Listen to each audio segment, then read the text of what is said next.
Halo sobat sehat semua, Assalamualaikum warahmatullahi wabarakatuh. Salam jumpa kembali dengan saya Sugito di channel Berbagi Sehat, channel edukasi dan motivasi seputar asam lambung, GERD, anxiety, psikosomatis. Berdasarkan pengalaman saya sebagai orang yang pernah mengalami gangguan asam lambung, GERD, anxiety, psikosomatis. Harapan saya khususnya kepada teman-teman yang masih dalam gangguan asam lambung, GERD, anxiety, psikosomatis, setelah menonton video ini akan dapat tersugesti dan termotivasi untuk dapat cepat sembuh. Saya bisa sembuh, insya Allah teman-teman pasti juga bisa sembuh. Badai pasti berlalu. Baiklah teman-teman, pada kesempatan kali ini saya akan berbagi seputar asam lambung, GERD, anxiety, psikosomatis dengan topik pahami penyebab asam lambung, GERD, anxiety, psikosomatis dan pembahasannya. Baiklah teman-teman ya, sebelum saya lanjutkan, tolong yang belum subscribe channel ini, klik subscribe dan loncengnya, supaya teman-teman tidak ketinggalan konten video-video berikutnya. Dan jika suka, klik like, selalu bagikan ke sosial media teman-teman. Semoga bermanfaat buat kita semua. Baik, kita lanjutkan. Jadi topik kita kali ini adalah pahami ya penyebab asam lambung, GERD, anxiety, psikosomatis dan pembahasannya.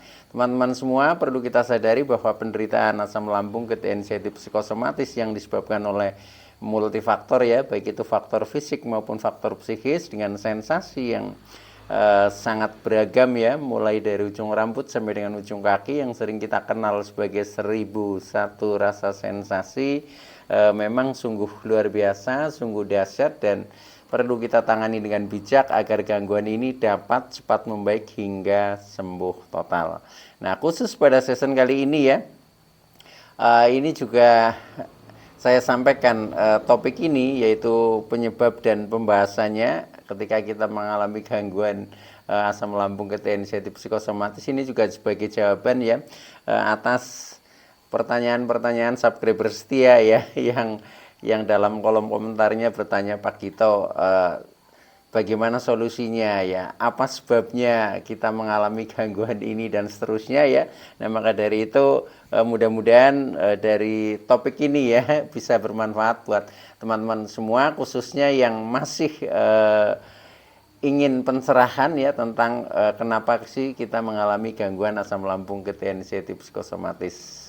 Nah, untuk itu maka tolong ya simak video ini sampai dengan selesai supaya tidak gagal paham, dan alangkah baiknya jika teman-teman juga menonton ya video-video saya yang lain, karena di setiap video itu saling berhubungan, saling melengkapi sehingga pemahaman kita tentang seputaran gangguan ini jauh menjadi lebih komplit ya. Nah, dengan komplitnya referensi yang kita pahami maka akan mempermudah kita untuk berikhtiar secara holistik keluar dari jeratan gangguan asam lambung, GERD, anxiety, psikosomatis hingga membaik ya, bahkan sampai sembuh total. Nah, baik teman-teman ya, langsung saja kepada pokok permasalahan kita, yaitu tentang pahami penyebab gangguan ini ya, yaitu gangguan asam lambung, GERD, anxiety, psikosomatis. Sebenarnya sudah sering saya sampaikan kepada teman-teman, namun sifatnya masih umum ya sehingga kadang kita belum fokus ya di dalam istilahnya memahaminya. Nah, maka untuk kali ini saya mengajak teman-teman untuk fokus kepada apa sih yang menyebabkan kita menjadi mengalami gangguan ini, yaitu gangguan asam lambung, GERD, anxiety, psikosomatis. Karena apa? Karena dengan kita paham penyebabnya, itu akan lebih mudah untuk istilahnya mencari jalan keluarnya ya. Akhirnya nanti menjadi langkah penyembuhan itu sebenarnya pertama itu kita pahami sebabnya teman-teman ya. Nah, maka ini jadi penting ya, jadi penting untuk kita pahami. Nah, sebenarnya semuanya itu berawal ya, atau asal mulanya ya, atau sebabnya itu dari diri kita sendiri teman-teman. Jadi dari diri kita sendiri, baik itu yang menyangkut tentang berhubungan dengan faktor fisik maupun yang berhubungan dengan faktor psikis ya. Nah, maka di sini dibutuhkan bagaimana caranya kita itu melihat diri kita sendiri ya. Mawas diri, introspeksi diri ya. Jadi menilai diri kita sendiri lah, intinya seperti itu. Cuma kadang justru lebih sulit menilai diri kita sendiri ya, daripada menilai orang lain ya. Ketika kita menilai orang lain begitu mudahnya ya, tetapi ketika kita istilahnya sadar ya, kemudian memahami diri kita sendiri, kadang kita tertutup oleh ego-ego kita ya, nafsu kita. Nah, akhirnya kita itu seolah-olah ya, seolah-olah itu sudah baik ya, sudah baik, sudah paling benar, paling baik, seperti itu ya. Nah, kesadaran itulah yang harus kita harus kita pahami. Nah, akhirnya kita jadi paham, paham, tahu istilahnya kekurangan-kekurangan diri kita ya. Jadi di sini memang dibutuhkan pertama itu kesadaran. Jadi sadar itu artinya bisa menemukan kekurangan-kekurangan yang ada dalam diri kita dan berani memperbaikinya. Nah, itu konsep sadar itu seperti itu. Nah, itu awal kesembuhan sebenarnya dari situ, teman-teman ya. Itu secara mindsetnya itu seperti itu. Nah, akan tetapi saya lihat dulu secara umum ya. Jadi yang menjadikan penyebab kenapa kita mengalami gangguan ini secara umum lah, secara umum. Tapi nanti ada beberapa faktor yang cukup banyak ya, walaupun mungkin faktornya berbeda-beda ya, berbeda artinya dominannya itu yang berbeda ya, tetapi secara umum itu sebenarnya sama ya. Kalau enggak karena faktor A ya mungkin faktor B, kalau enggak B mungkin C, itu hanya seperti itu saja ya itu. Nah, maka dari itu tolong pahami ya, sehingga kita nanti betul-betul bisa istilahnya merubah diri ya, karena solusinya itu adalah merubah diri, itu seperti itu teman-teman ya. Nah, baik, jadi kita mengalami gangguan asam lambung GT-NCT psikosomatis itu memang sebabnya dari diri kita sendiri ya, dari diri kita sendiri, yang mengalami juga diri kita sendiri ya. Yang bisa istilahnya menyembuhkan sebenarnya juga diri kita sendiri. Jadi orang lain ya, atau faktor-faktor dari luar ya, entah itu yang bersifat psikis maupun fisik ya, mungkin berupa pencerahan, berupa mungkin yang bersifat fisik seperti obat herbal, mungkin terapi-terapi, semuanya itu yang menentukan diri kita. Ya, artinya ketika kita memang meyakini apa yang kita lakukan ini adalah hal yang terbaik, nah disitulah nanti kita akan mulai mendapatkan peningkatan mental menjadi lebih kuat, fisik menjadi lebih energik ya, perasaan jauh menjadi lebih plong. Itu ditemukannya seperti itu teman-teman ya. Nah, maka ikuti saja ya penjelasan-penjelasan ini, karena semuanya ini berdasarkan pengalaman yang sudah pernah saya praktekkan, dan akhirnya saya menjadi membaik juga hanya dengan seperti itu ya. Ya, walaupun semua faktor itu sebenarnya menentukan ya, tetapi endingnya itu memang eksekusinya oleh diri kita sendiri, itu seperti itu. Nah, begini teman-teman. Jadi yang menyebabkan kita mengalami gangguan ini yaitu untuk sensasi sudah biasa lah ya, sensasi yang banyak tidak saya ceritakan karena ini lebih fokus kepada sebab dan solusinya nanti ya.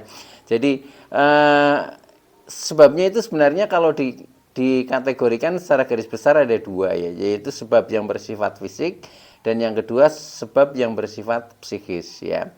Nah, rata-rata orang mengalami gangguan asam lambung GT-NCT psikosomatis itu dipicu oleh salah satunya dulu.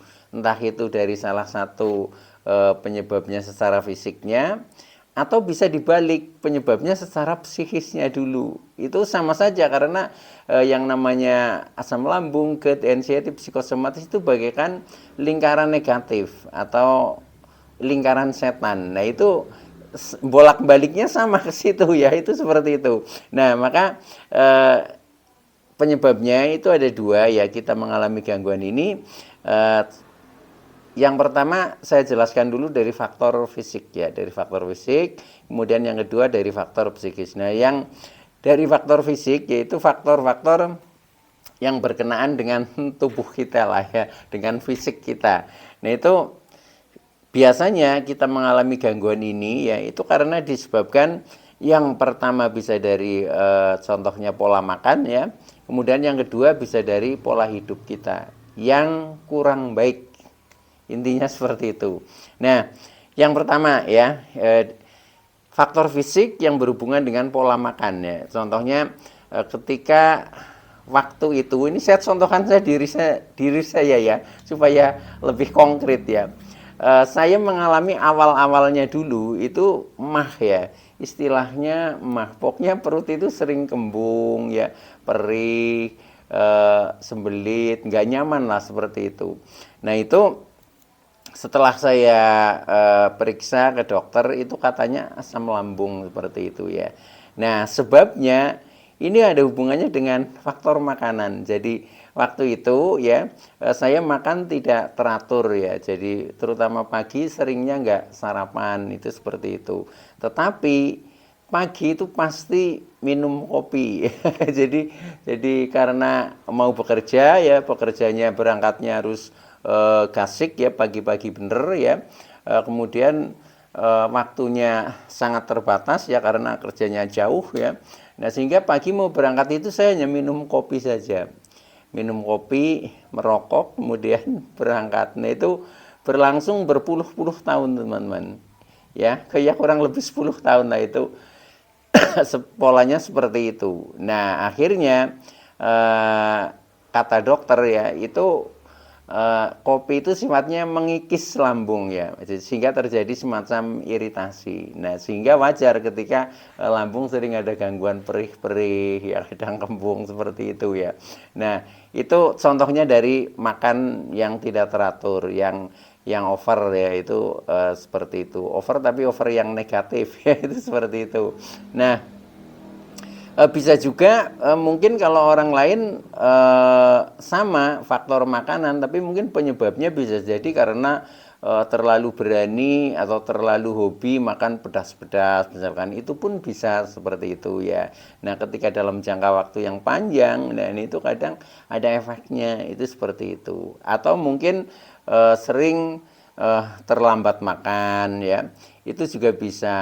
Pokoknya intinya nggak teratur ya. Atau mungkin makan terlalu over, serba banyak ya, makannya enak-enak, selalu berlebihan ya, lemaknya tinggi dan sebagainya, itu juga sama efeknya. Jadi segala sesuatu yang sifatnya berlebihan itu efeknya menjadi kurang baik gitu teman-teman. Maka dari itu hidup adalah keseimbangan teman-teman itu. Nah maka dari itu ketika kita menyadari seperti itu, ya akhirnya kita harus merubah ya.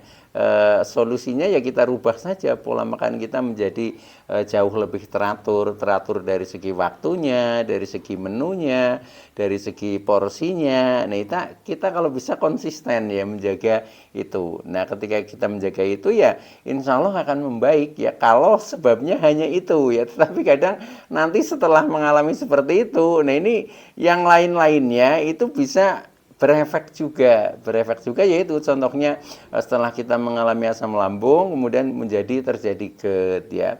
GERD menimbulkan beberapa sensasi. Nah akhirnya kita menjadi cemas berlebih ya, sehingga terjadi terkena anxiety disorder ya. Setelah kita mengalami kecemasan kemudian pikiran menjadi semakin negatif ya, akhirnya kita terkena psikosomatik. Nah psikosomatik menimbulkan asam lambung naik. Nah akhirnya berputar, itu seperti itu teman-teman ya. Nah itu jadi bisa contohnya tadi ya, yang pertama itu disebabkan dari faktor fisik, contohnya dari pola makan ya. Tidak hanya makanan ya, tetapi termasuk hal yang lain ya. Termasuk saya dulu mengalami selain itu ya, over itu pola makan tidak baik, kopinya over ya. Nah kemudian ini juga kata dokter itu efek dari obat ya, efek dari obat karena dulu ya saya kan ketika bekerja itu naik sepeda motor ya, naik sepeda motor tetapi jaraknya jauh ya, jadi 50 kilometer, kalau PP ya 100 kilo lah. Itu jadi di jalan itu PP itu 3 jam. Nah itu seringnya gigi ini merasa linu-linu karena diterpa angin ya, apalagi pagi hari itu kan dingin ya. Nah kemudian kalau pulang sore hari sama aja dingin. Nah akhirnya gigi menjadi sering sakit, linu ya, giginya linu, ngilu, nyeri kayak gitu. Nah akhirnya saya ya hampir tiap hari itu minum obat nyeri ini apa untuk sakit gigi itu. Nah, kata dokter, efek dari obat yang berkepanjangan, nah itu sama juga mengakibatkan kadang menjadi lambung terkena asam lambung seperti itu. Karena pengaruhnya di lambung yaitu mungkin terjadi iritasi atau mungkin apa terjadi peradangan dan terusnya. Nah, akhirnya itu menjadi terkena asam lambung itu. Jadi dari efek obat yang berkepanjangan ya dalam jangka waktu yang lama bertahun-tahun ya, makan itu terus hampir tiap hari itu seperti itu. Kemudian bisa dari efek makanan. Nah itu, maka dari itu ya sudah semuanya itu harus saya rubah semua itu seperti itu. Ini yang dari faktor fisiknya. Nanti dari faktor psikis lebih rumit lagi teman-teman. Itu seperti itu. Nah kemudian dari pola hidupnya ya, dari pola hidupnya ini sebenarnya keseimbangan lah ya, keseimbangan antara waktu beraktivitas, waktu beristirahat ya, waktu melakukan relaksasi lah katakanlah itu. Nah kecenderungannya dalam pola hidup itu kadang kita ini apa kurang istirahat ya, kurang istirahat karena jam terbangnya tinggi ya, akhirnya kita menjadi sering begadang. Nah sedangkan ketika kita kesibukannya tinggi sering begadang ya, begadang itu artinya kerja sampai larut lah ya, jangan diartikan setiap begadang itu negatif ya, jadi begadang positif juga banyak itu. Nah itu kadang sampai lupa makan. Nah itu akhirnya juga efeknya sama seperti itu, menjadi ujung-ujungnya terkena asam lambung. Nah maka ketika dari pola hidup tidak seimbang, nah itu ya memang harus kita rubah lagi ya. Nah solusinya bagaimana? Ya udah kita rubah saja. Nah ternyata untuk merubah itu dengan pola ini yang menurut saya lebih ideal lah ya. Jadi pola 8-8-8. Jadi dalam sehari semalam itu kan ada 24 jam, nah bagi 3 ya kan ketemunya 8-8-8. Artinya 8 jam ya itu untuk istirahat atau tidur ya, 8 jam untuk bekerja ya, bekerja sesuai dengan profesi kita masing-masing ya.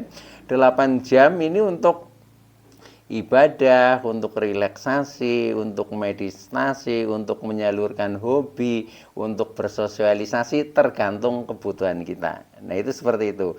Nah ketika kita bisa itu menerapkan itu, rasanya menjadi seimbang. Nah akhirnya tubuh kita ya akan menjadi semakin segar ya rasanya ya, menjadi fit itu seperti itu. Nah itu lakukan saja ketika memang pola hidup kita belum itu menerapkan itu, terapkan saja, insya Allah nanti akan menjadi lebih baik. Nah itu, nah ini terutama yang sangat menonjol dari segi fisik ya, yang menyebabkan kita menjadi mengalami gangguan ini. Jadi kalau nggak dari pola makan ya dari pola hidupnya itu biasanya dari faktor itu. Pengalaman saya juga seperti itu ya. Nah kemudian yang kedua dari faktor psikis ya. Jadi kalau tadi dari faktor fisik, ini faktor psikis. Faktor psikis itu faktor yang berhubungan dengan kejiwaan ya. Kejiwaan, pikiran, mental, emosi ya. Nah, perasaan dan lain sebagainya. Itu hal-hal yang sifatnya abstrak. Nah, ini yang kadang lebih sulit ya. Dan ini ternyata lebih banyak ya, lebih banyak yang bisa menyebabkan dari faktor-faktor ini ya. Nah, ini setiap orang itu kan memiliki apa ya, ya memiliki beban pikiran yang berbeda, perasaan yang berbeda, ya, emosi yang berbeda, ya. Nah itu kadang tidak cocok dengan ini keinginan-keinginan kita, sehingga disitulah terjadi istilahnya ketimpangan, ya, terjadi ketimpangan. Nah, akhirnya kita merasanya itu ya tidak nyaman saja, itu seperti itu ya. Nah tetapi kalau secara garis besarnya supaya kita lebih mudah ya, yang menyebabkan dari faktor psikis ini beberapa hal ya. Yang pertama adanya beban pikiran atau tekanan pikiran yang mendalam, yang mendalam sehingga membuat kita menjadi tidak nyaman. Kemudian yang kedua bisa dari beban perasaan atau tekanan perasaan sehingga perasaan kita menjadi tidak merdeka lagi ya, tetapi ya tertekan. Nah, itu seperti itu juga bisa. Kemudian yang ketiga bisa dari ini tekanan perilaku kita sendiri atau perilaku yang tidak baik, efek dari perilaku yang tidak baik itu juga bisa ya membuat kita menjadi tidak nyaman, akhirnya direspon oleh lambung, nah akhirnya asam lambung menjadi tidak normal ya. Kemudian yang keempat itu dari tekanan yang bersifat sosial. Bersifat sosial ini contohnya hubungan sosial yang kurang baik lah, itu seperti itu. Nah, itu garis besarnya itu. Jadi garis besarnya ada 4 ya, ada tekanan pikiran, tekanan perasaan, tekanan perilaku, dan tekanan sosial. Kalau keempat-empatnya ini tidak bermasalah, hidup itu happy ya. Hidup itu happy, bahagia ya. Nah, ketika hidup itu happy, bahagia, nah otomatis respon tubuh ini juga akan baik-baik saja. Jadi ini kalau ada istilahnya pepatah ya, dalam tubuh yang sehat terdapat jiwa yang kuat. Nah, ini dibalik, dalam jiwa yang kuat terdapat tubuh yang sehat. Itu berlaku. Jadi makanya saya katakan ini antara fisik dan psikis itu bolak-balik ya. Jadi saling berhubungan sih. Jadi bisa jadi masalahnya dari psikis dulu atau dari fisik dulu. Nah, itu makanya solusinya itu harus kedua-duanya berjalan bareng ya, seimbang, semuanya harus ditangani yaitu. Nah, saya ingin memberikan sedikit contoh ya, ini masih ada sedikit waktu ya.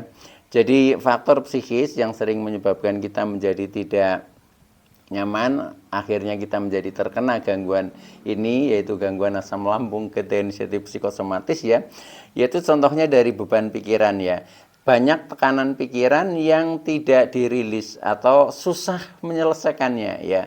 Entah itu yang datangnya dari mungkin yang berhubungan dengan pekerjaan kita ya, mungkin yang berhubungan dengan masalah-masalah yang berhubungan dengan harta kita ya, entah itu yang berhubungan dengan tahta kita ya, entah itu yang berhubungan dengan cinta ya. Ketika itu tidak harmonis ya, itu ada masalah, itu pasti pikiran ini akan aktif terus. Nah, ketika pikiran aktif terus menjadinya tegang ya.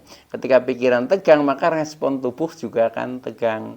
Nah, terutama lambung itu akan biasanya asam lambung menjadi naik, itu seperti itu. Nah, ini garis besar ya, karena kalau kita jelaskan lebih spesifik ya, permasalahannya juga sangat banyak ya. Nah, ini waktunya teman-teman ya. Ini mengingat durasi ya. Jadi saya ini garis besarnya aja, mudah-mudahan bisa mengerti lah seperti itu. Nah, kemudian yang kedua dari beban perasaan, tekanan perasaan. Kita itu kan maunya merdeka sebenarnya ya, tetapi kadang kita merasa tertekan ya. Kalau tekanan ini lebih banyak dari faktor luar ya yang datang ke kita. Contohnya kita sering mungkin marahan atau dimarahi dengan atasan kita, atau mungkin kita marahan dengan tetangga, atau mungkin dengan keluarga, pokoknya siapa sajalah yang berhubungan dengan kita. Nah, itu membuat kita perasaan menjadi ini kurang happy ya, kurang happy, sehingga kita tertekan. Nah, tertekan itu ini menciptakan luka batin teman-teman. Nah, luka batin ini lebih susah untuk menghilangkannya ya, karena membekas di dalam memori kita ya. Nah, beda dengan ketika kita luka secara fisik, luka katakanlah kulit terluka ya, itu ya udah kita jaga saja, tetap steril, kita bantu dengan betadine, mungkin itu akan cepat kering dan sembuh ya. Tetapi kalau luka batin itu membekas ya, membekas. Nah, inilah yang sering ketika luka-luka batin banyak, nah itu akhirnya menimbulkannya ini jadi gangguan-gangguan seperti ini, asam lambung, inisiatif psikosomatis, itu seperti itu. Makanya ketika kita diperiksa secara medis secara fisik kadang baik-baik saja organ tubuh kita, tetapi sebenarnya yang terluka itu batinnya, itu seperti itu. Nah, itu perlu disadari teman-teman ya. Nah, nah maka dari itu yaitu kita harus bisa merilis hal itu ya. Merilis hal itu. Cuma sebenarnya di konten-konten saya yang lain juga ada ya, bagaimana istilahnya kita untuk ini mengobati luka batin itu ada khusus ya, karena ini agak dalam bahasanya ya. Tapi mudah-mudahan teman-teman bisa inilah mengerti, dan intinya pokoknya kita berdamai lah, itu seperti itu saja ya. Itu. Nah, kemudian yang ketiga yaitu yang bersifat psikis itu sering dari tekanan perilaku kita ya, perilaku kita maupun perilaku orang lain ya. Perilaku kita contohnya ketika kita menyesali ya, menyesali kita berperilaku tidak baik ya, tidak baik sehingga menjadikan orang lain itu tersakiti misalkan. Nah, ketika kita menyadari kan kadang kita menyesal hal itu ya, sehingga ketika setiap saat kita ingat terhadap perilaku kita sendiri yang menyebabkan orang lain katakanlah menderita, nah ini akhirnya pikiran jadi berpikir terus ya. Nah, sehingga perasaan batin menjadi seperti ya mungkin menangis dan lain sebagainya. Nah, itu juga sama saja timbunan-timbunan itu. Jadi semuanya itu nanti bermuara menjadi pendaman emosi. Maka kita sakit itu karena banyaknya pendaman emosi yang tidak dirilis, itu seperti itu.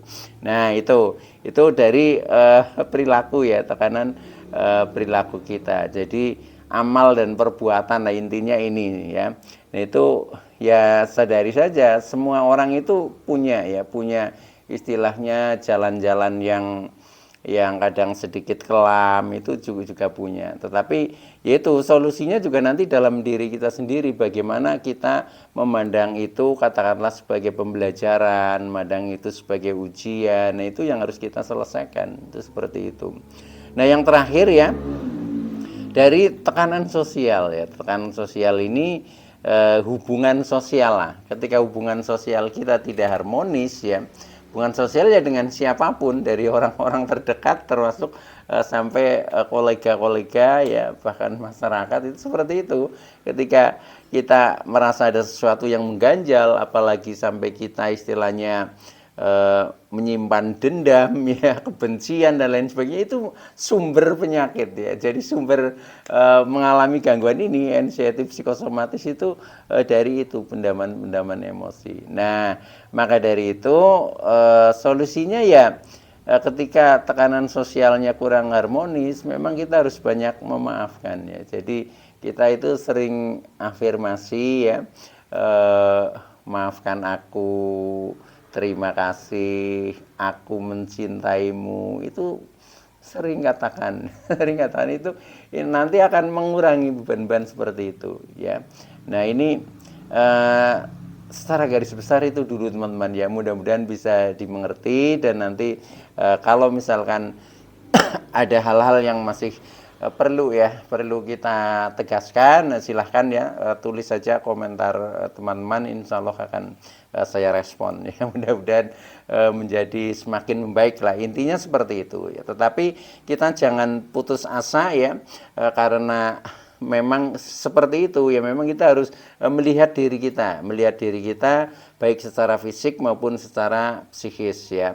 Kalau kita bisa melihat, bisa istilahnya menilai diri kita sendiri, kemudian kita menyadari ternyata kekurangannya ini, kemudian kita merubah sikap, memperbaiki ya, itulah sadar ya. Jadi bisa menemukan kekurangan diri kita sendiri tentunya ya, dan berani memperbaikinya. Nah, itu kunci sembuhnya ini gangguan ini, asam lambung, anxiety psikosomatis secara psikisnya, itu seperti itu. Baik teman-teman ya, itu dulu yang bisa saya sampaikan ya. Kurang lebihnya mohon maaf ya. Terima kasih atas like, subscribe, serta komennya. Saya Sugito dari channel Berbagi Sehat. Saya bisa sembuh, insya Allah teman-teman pasti juga bisa sembuh, badai pasti berlalu. Oke, sekian, terima kasih. Wassalamualaikum warahmatullahi wabarakatuh.